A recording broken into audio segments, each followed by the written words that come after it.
Hello, I am Jill Scharfman, and this is a mini episode of Let My People Eat, where I share a personal story, a parable, or a bit of Jewish history from which we can all learn something.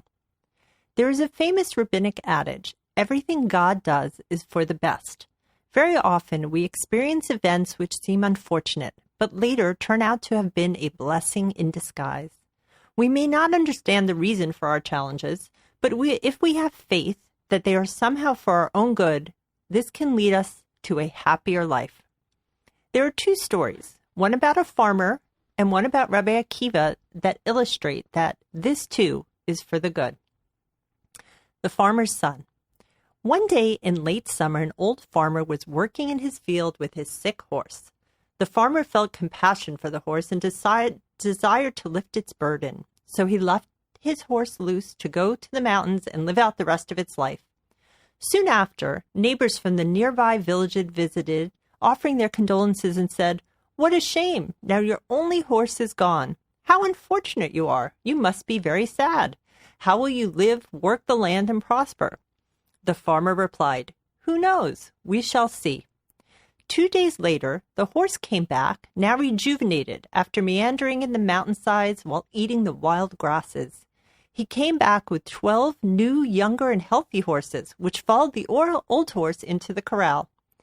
Word got out in the village of the old farmer's good fortune, and it wasn't long before people stopped by to congratulate the farmer on his good luck. "How fortunate you are," they exclaimed. "You must be very happy." Again the farmer softly said, "Who knows? We shall see."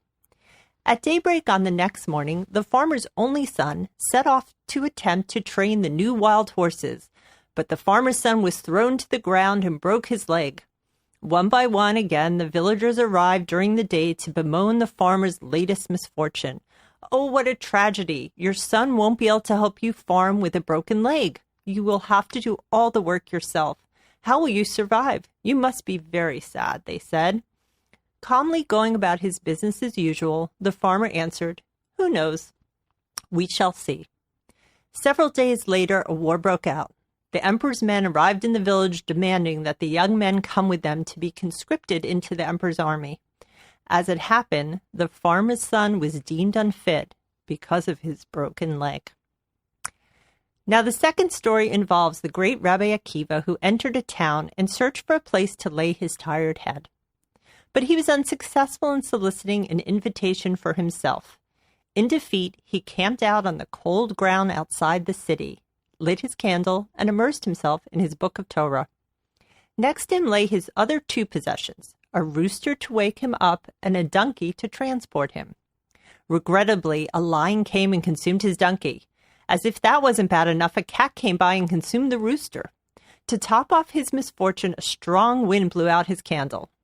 But instead of becoming upset, Rabbi Akiva proclaimed, "Everything that God does is for the best." In the morning, Rabbi Akiva found the city silent. A band of thieves had ransacked the town, taking the people as prisoner and their possessions as loot. Yes, his loss was for the best. He had slept away from danger, and neither the candle, rooster, or donkey called attention to his presence. I am Jill Scharfman, and I hope this makes your day a little more satisfying.